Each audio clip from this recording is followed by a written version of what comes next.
JEE main 2024 27 जनवरी second shift का exam conclude हो गया। आइए बच्चों से बातें करते हैं कैसे गया इनका पेपर। साथ ही में चैनल को सब्सक्राइब कर लीजिएगा। जितने भी आपके रैंक आएगी, जो आपका परसेंटाइल आएगा, उसमें जो बेस्ट कॉलेज होगा आपको सजेस्ट करने वाली है। लिंक का डिस्क्रिप्शन में दिया गया, टेलीग्राम चैनल को ज्वाइन कर लेना। जो भी आपका पीडीएफ होगा पेपर का आपको वहाँ मिल जाएगा। आपका नाम? प्रशांत शुक्ला। क्लास 12 में थे ड्रॉपर थे? नहीं, 12th। तो जो आपने प्रीवियस ईयर के सवाल लगाए हुए थे हैं? फर्स्ट ईयर के सवाल लगाए थे? तो बिल्कुल लगाए थे, उसके बिना काम ही कैसे होगा। तो उसमें आपको कितना सिमिलरिटी दिखा?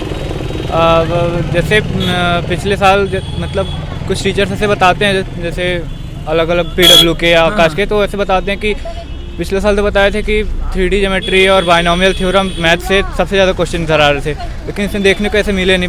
बायनोमियल थ्योरम के सिर्फ एक क्वेश्चन थे, 3D ज्योमेट्री के 2 क्वेश्चन थे। तो मतलब उतनी सिमिलरिटी थी नहीं कि जितने उस बार आए थे उतने इस बार आएंगे। फिजिक्स, केमिस्ट्री, मैथमेटिक्स में टफनेस लेवल किया जाए तो मैथ्स केमिस्ट्री ठीक थी, एकदम टफ नहीं थी, लेकिन सिर्फ मीडियम थी। फिजिक्स में फॉर्मूला पे सवाल आए थे? हाँ, अच्छे थे, ठीक थे सवाल। 30 में से 25 सवाल आपको करने होते हैं। तो फिजिक्स में कितने सवाल ऐसे थे जो आपको बन जाए डायरेक्ट एक बार में? ऐसे तो अब देखा नहीं, लेकिन फिर भी ठीक थे सवाल, मतलब बन गए थे। मैथ्स में बात करें, कोऑर्डिनेट ज्योमेट्री, अलजेब्रा, कैलकुलस, कहाँ से कर रहा है? सबसे ज़्यादा क्वेश्चन थे अलजेब्रा से, नहीं सॉरी कैलकुलस। इधर आपका स्टैटिस्टिक्स सवाल आया था?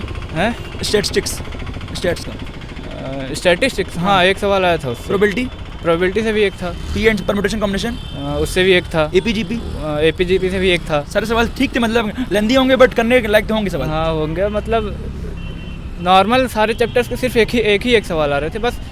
इधर मान लीजिए आपका इंटीग्रेशन से 2 सवाल आए थे, बाकी तो सारे के सब एक सवाल थे। देखा जाए तो जो बच्चों का एग्जाम अगले शिफ्ट में, आपका क्या मानना है? आपने आखिरी दिनों में क्या किया और बच्चों को क्या करना चाहिए अगले शिफ्ट में एग्जाम? मतलब जैसे अगर पिछले साल के जो टीचर्स बता रहे थे कि इससे ज़्यादा सवाल आएंगे, तो मुझे तो ऐसी सिमिलरिटी दिखी नहीं कुछ। तो बच्चों को अपने हिसाब से करना चाहिए कि पूरा करके आए। ऐसे करेंगे कि 3D से ज़्यादा पढ़ लें, बायनोमियल से कम पढ़ लें, तो फिर नहीं हो पाएगा ऐसे। तो आपका क्या मतलब टारगेट, आप अभी एडवांस की तैयारी करोगे या फिर सेकेंड अटेम्प्ट?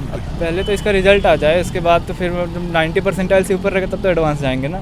चलिए, wish you all the best. आपका ड्रीम कॉलेज मिले। Thank you.